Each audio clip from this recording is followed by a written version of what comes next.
The snow tasted like copper, and the cold didn't hurt nearly as much as knowing he had planned it this way.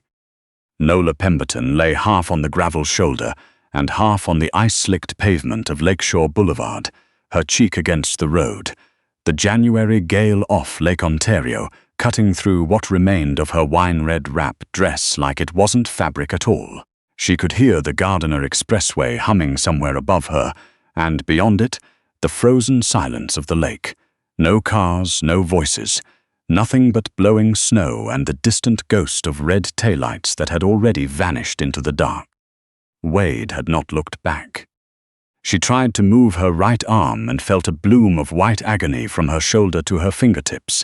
Dislocated, she thought, with the detached precision that used to serve her well when she worked for the CRA. Fractured, possibly, definitely ribs. She had caught the open door frame on her way out. On her way out. The phrase settled into her with a kind of absurd clarity. She had not fallen. She had not been in an accident. Her husband of 4 years, Wade Sheridan, founder of Sheridan Development Group, cover profile of Toronto Life's 40 Under 40 list 2 seasons running, had unlatched the passenger door of his Audi at just over 60 kilometers an hour and shoved her through it. Because she had eaten a canapé. At the gala, the Sheridan Foundation annual fundraiser held this year in the Garfield Western Exhibition Hall at the Art Gallery of Ontario, 300 investors, aldermen, and society journalists. Nola had stood at Wade's side in her wine-red dress and reached almost involuntarily for one small square of fig and prosciutto on a passing silver tray. She had seen Wade's senior portfolio director, a man named Haddon, flick a quick, contemptuous glance between them. That was all it took. In the car, Wade's voice had dropped into the register she had learned to dread. Not shouting, never shouting where anyone could hear, but a low, controlled disgust he aimed at her like a cold chisel. Do you have any idea how they look at me when they look at you? Do you understand what it costs a man to walk into a room like that with a woman who can't even manage a canapé table? Nola had said nothing. She had learned that silence was the only currency that didn't cost her too much. But silence hadn't been enough tonight. Tonight, Wade had decided she wasn't worth the investment of keeping silent at all. The pavement was so cold it had moved past pain into something almost peaceful. The snow was coming faster now, fine and sideways, gathering in the folds of her ruined dress. She closed her eyes. You are enormous and slow, and you have wasted 4 years of my life being exactly what you are, which is nothing. She had believed him. That was the worst of it. After 4 years of careful, incremental dismantling, the offhand comments, the social isolation, the way he had quietly ended her career by encouraging her to support his until she was doing unpaid bookkeeping for Sheridan Development and had lost every professional contact she had built at the CRA. She had genuinely started to believe there was nothing left of the woman she used to be. A former forensic auditor who had once followed a money trail through 11 shell companies across 4 countries, reduced to apologizing for eating prosciutto at a charity gala. The headlights came without warning. Not one set, 3, moving in precise convoy formation, low and fast before decelerating together with the practiced smoothness of drivers trained to stop exactly where they meant to. 4 doors opened, boots hit the pavement. Boss, a man's voice taut and quiet over here. Footsteps crunched toward her through the thin crust of snow on the shoulder. Someone crouched beside her, a gloved hand pressed to her neck. Pulses there, she's hurt. A pause, she wasn't hit. No skid marks, no debris pattern. Someone dropped her. The second voice arrived from a few feet further back, and it stopped her drifting cold completely. It was low, unhurried, and carried the particular quality of a man who had never once needed to raise it to be obeyed. How bad. Shoulders out, ribs, head maybe cracked. Another pause. She's a big woman, Ilya. We're exposed out here. I say we call 911 and clear. Footsteps, deliberate ones.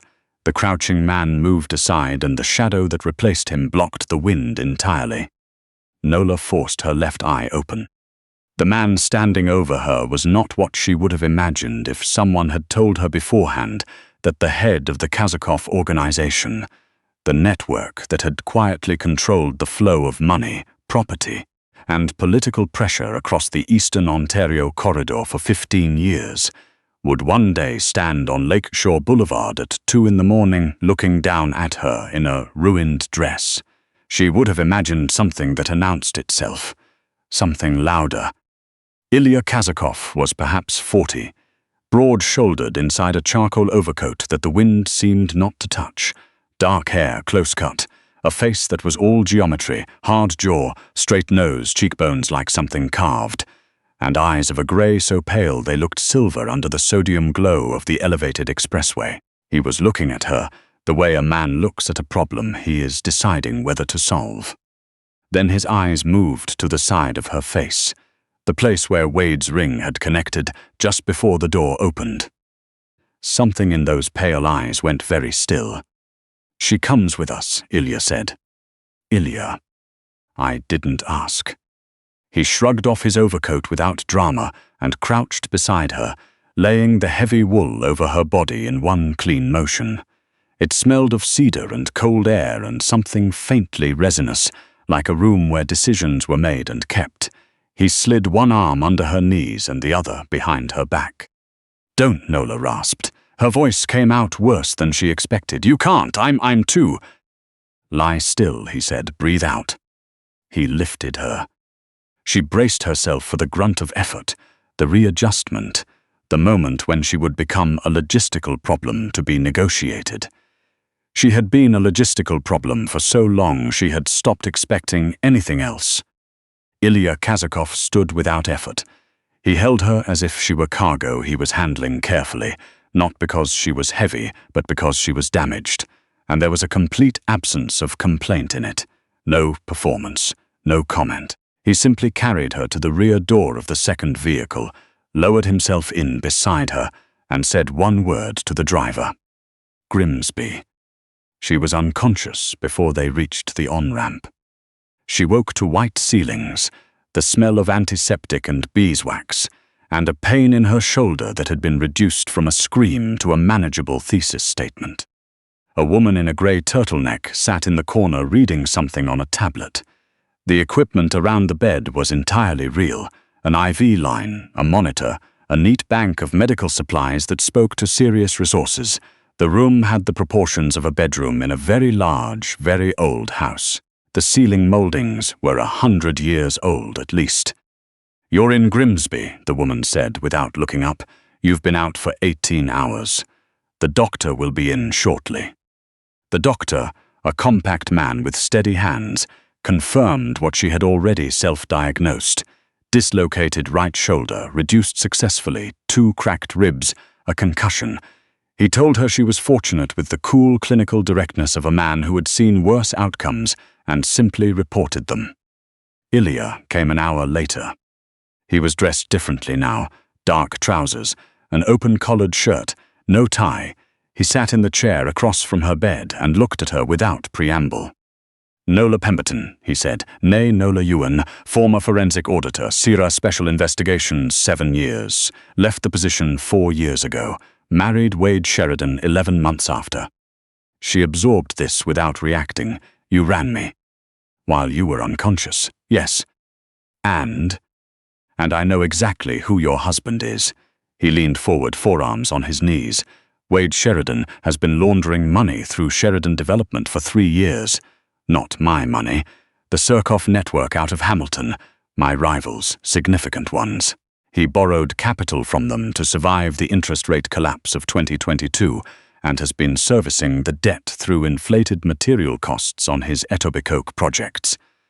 The Surkovs are growing impatient, and now Sheridan is panicking." Nola was quiet for a moment. The pieces were not surprising, they were clarifying.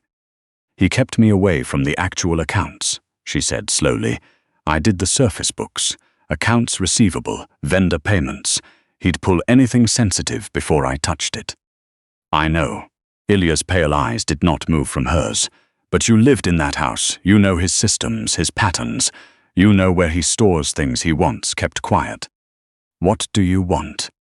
His physical ledgers. Not the digital records, those are too clean. Sheridan keeps a paper trail, handwritten, because he doesn't trust encryption. I believe those records are in a private deposit facility on King Street West.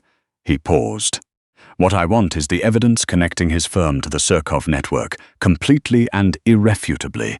It goes to the RCMP's Financial Crimes Division and to the journalists I trust. The Surkovs are exposed. Sheridan is finished. You want me to help you destroy my husband. I want to give you the means to do it yourself, Ilya said. There's a difference. Nola looked at her bandaged hands. She thought about the way Wade had said nothing as he unlatched the door. Not in anger, calmly, as if discarding something he'd finished with. If I help you, she said, what do I get? Protection, resources. His ledgers will have your name on things. I'll make sure what reaches the RCMP implicates him and only him. A pause, and after you can go wherever you like. She had spent 4 years being told she was nothing. She had spent the last 18 hours unconscious on a stranger's medical table. And she was looking now at the most dangerous man she had ever encountered, who was offering her something no one had offered her in a very long time, a problem to solve. All right, said Nola Pemberton, show me what you have. The next 3 weeks did something to her that she did not have clean language for. Ilya's estate, a century home on Lake Ontario, east of the city, behind iron fencing and mature Norway maples, was nothing like a prison, though she understood she was being kept there for reasons that were not purely about her comfort. She healed. She slept. She ate actual meals for the first time in years without anyone watching, and she noticed how strange it felt to reach for a second helping without bracing for a comment that didn't come. The work began on day 4. Ilya gave her a room lined with monitors and brought in a man named Orin, Kazakov's senior financial analyst, quiet, with reading glasses and very few opinions about things that weren't numbers. And between the two of them, Nola began dismantling Wade Sheridan's architecture from the outside in. She had not lost anything she had built at the CRA. She had only been stopped from using it. The Etobicoke invoices are padding material costs by 32%, she said on the second day, pulling a highlighted printout from a stack.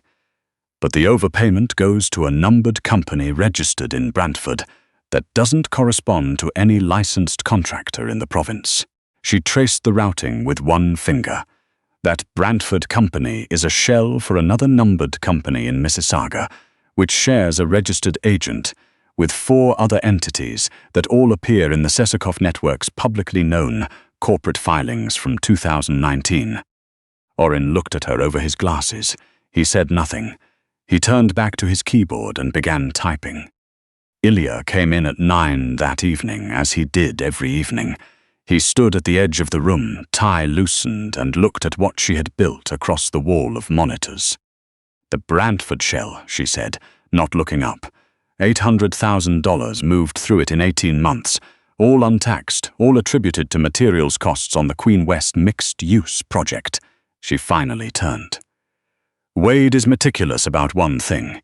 He never uses digital records for the Surkov accounting. Whatever the final ledger looks like, the one that names names and routes payments in full, it exists only on paper, in the King Street facility. Can you get in? I signed the account, she said. When we were first married, he had me sign about 40 documents in the first month. Said it was routine asset registration. I didn't look closely enough. The old shame moved through her briefly, and she let it. It was useful information. It told her exactly how calculated he had been. My signature is on the deposit box. If I go in as Nola Ewan, my maiden name, with the right ID, they'll let me access it. Ilya was quiet for a moment. Then we go, he said Wednesday. On Tuesday evening, his people ran a secondary check on the deposit box account and found attached to it a document flagged as an insurance instrument. A life insurance policy taken out 16 months ago, underwritten through a Cayman Islands intermediary, payable to 2 beneficiaries, 60% to Wade Sheridan, 40% to a woman named Brianna Colford. The insured party was Nola Ewan Sheridan. Payout upon accidental death, $1.8 million. The policy had been approved 16 months ago, 1 month before Wade had driven her to a charity function for the first time in 2 years and begun, very gradually, pushing her back into public view, at events where she felt watched and exposed, where her body was the most visible thing about her, where a bad night and a deserted road would look entirely plausible. Ilya brought her the printout himself. He set it on the table in front of her and waited. She read it twice. He wasn't losing control in the car, she said finally. Her voice came out very flat. He wasn't angry. He was waiting for a night with low traffic and poor visibility, and... She stopped. He planned it. He's been planning it. Yes. Who is Brianna Colford? Ilya set a photograph on the table beside the printout. A woman in her early 30s, photographed at what appeared to be a restaurant patio on the Danforth. She had the expression of someone who knew she was being looked at. She has been living in Wade Sheridan's Rosedale property since October, Ilya said quietly. The property he registered in his company's name rather than jointly. Nola sat with this for a long time. The insurance policy, the second property. The document she had signed at the beginning of their marriage without reading it properly. The 1.5 years of slowly increasing public appearances, just enough for there to be witnesses who could attest she seemed unstable, difficult, prone to irrational behavior, laying groundwork. Then Ilya's hand covered hers on the table. She looked at it, then at him. He priced your life at $1.8 million, Ilya said. His pale eyes were direct and without performance. He was wrong by an order of magnitude, and I intend to let him discover exactly how wrong. She breathed in, breathed out. Wednesday, she said. We go Wednesday. The King Street facility was exactly as she remembered it from the one time she had visited years earlier.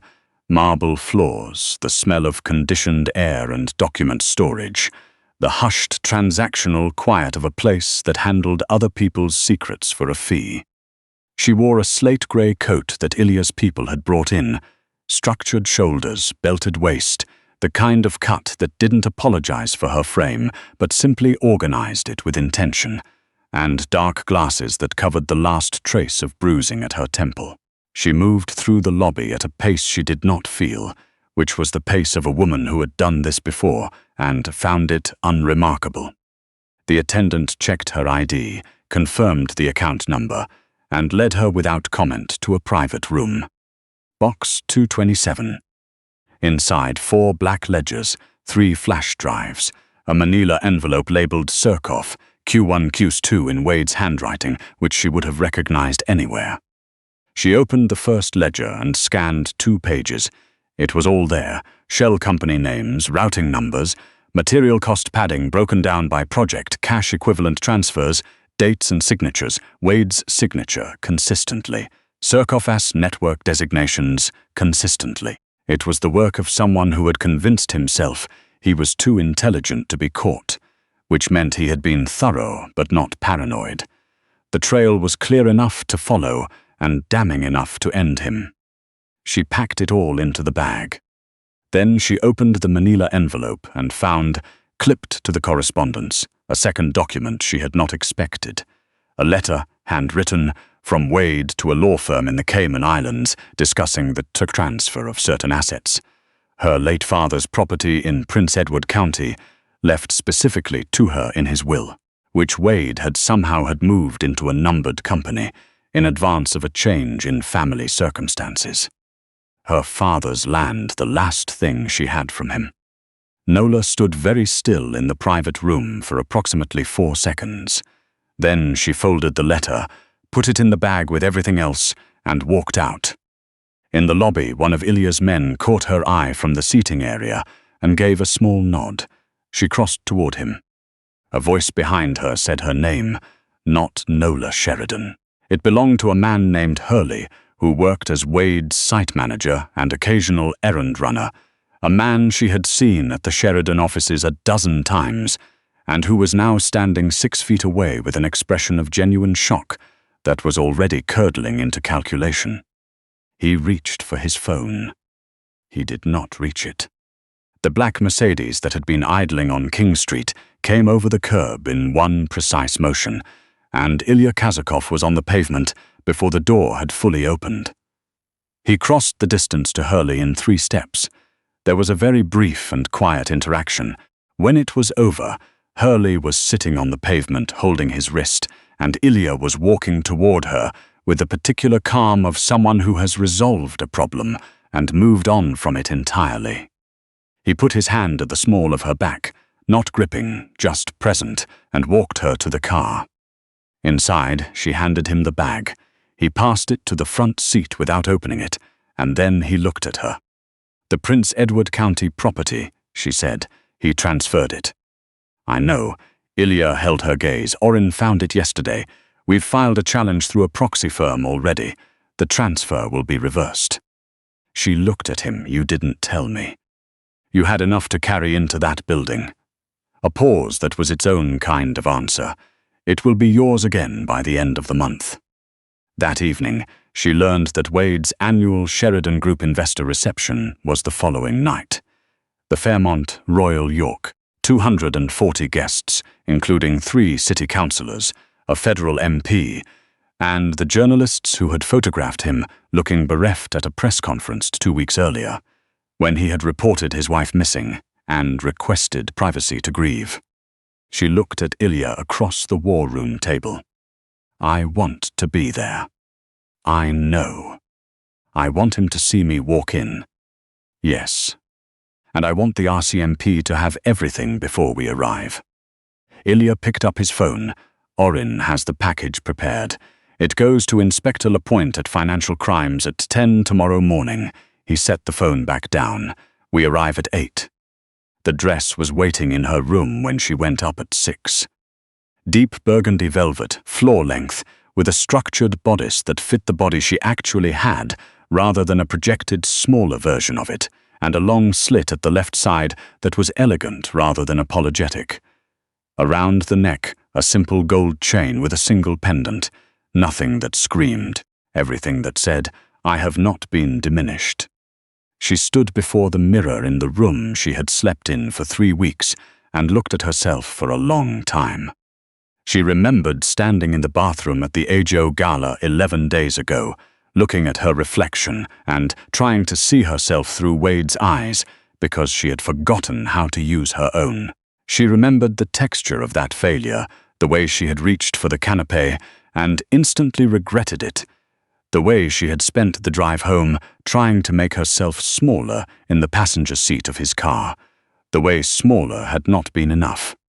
The woman in the mirror now was still large. Still the same body, with the same breadth of shoulder, the same fullness of hip, the same face. But she was looking at it from inside it, instead of from a position of managed apology, and the difference was not small. The door opened. Ilya stopped in the entrance, already dressed, a black suit, no tie, and the kind of ease that belongs to people who have stopped performing for anyone. He looked at her for a moment, not quickly. "Ready," he said, not a question. "Ready," she confirmed. The Fairmont's grand ballroom was precisely what she expected.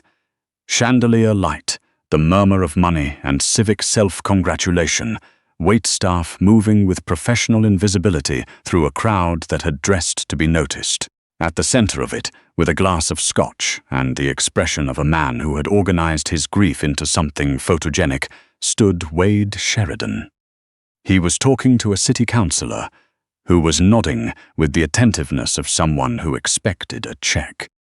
Nola came through the main doors at 7 minutes past 8. She did not hurry. The room did what rooms do when something unexpected enters them. It contracted, then expanded. Heads turned. A woman near the floral installation took a reflexive step back. A photographer raised his camera on instinct. Wade turned at the edge of it. He heard something shift in the room before he saw it, and then he saw her. The Scotch glass did not fall. He was too controlled for that, but his face did something she had never seen it do. It went absolutely blank, and then, beneath the shock, she saw the calculation underneath, reconfiguring in real time. Nola, he said. The room was paying attention now. "Hello, Wade," she said. Her voice carried the way her auditor's voice had always carried, measured, precise, without any need for volume. I heard there was a reception. He gathered himself with impressive speed. "You need to come with me. You've clearly had some kind of episode. You need medical attention, Nola. Come with me right now." "I'm going to stop you there," she said pleasantly. "I know what you plan to say. I've read the missing persons report you filed, which is a creative document." She opened her clutch. The flash drive was small and matte black. She held it up, then handed it to the nearest journalist. A woman from the Globe she recognized from Wade's own media clippings. Everything on that drive was delivered this morning to the RCMP's Financial Crimes Unit. It documents, in Mr. Sheridan's own handwriting, 3 years of money laundering through Sheridan Development on behalf of the Surkoff network. It also includes a life insurance policy taken out 16 months ago, in which Mr. Sheridan and his companion are listed as beneficiaries upon my accidental death. The room made a sound that was not quite any single thing. Wade moved. He covered the distance between them with his hand raised, and the face of a man who had simply run out of patience with optics. He did not reach her. Ilya Kazakov stepped from one step behind her left shoulder, where he had been since they entered, and interposed himself with a quietness that was almost administrative.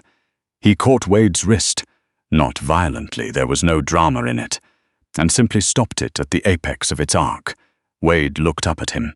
Something happened in his face, recognition or something closer to terror. "Let go of me," Wade said very quietly. Ilya looked at Nola, waiting. She looked at her husband, at the man who had spent 4 years reducing her to a logistical inconvenience, who had taken her father's land and her career and her sense of her own intelligence and turned them all into instruments of his convenience.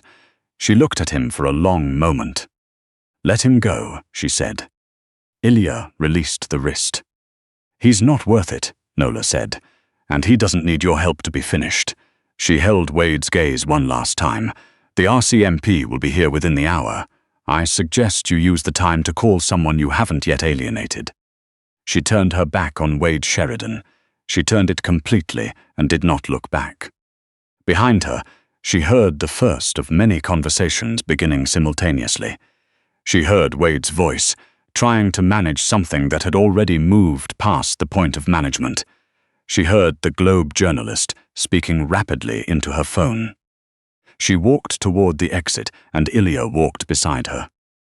At the doors, she stopped and looked back once, not at Wade, who had already begun to collapse under the weight of a room that had turned on him entirely, but at the ballroom itself, the chandelier light, the faces of 300 people watching a man discover that control has a shelf life. She took a breath and stepped through the doors. The city was cold and clear. King Street at night January, the kind of air that makes the downtown lights look sharper than they are, the lake invisible in the dark but present in the quality of the cold. One of Ilya's people met them on the pavement and said something quiet. Ilya nodded. Inspector Lapointe's team entered through the service entrance 4 minutes ago, he said. Nola nodded. She felt very little, and then all at once, quite a great deal. He'll face charges, she said. That's something. The Surkovs will be less measured, Ilya said, when they understand how much of their ledger he left on paper and traceable to them.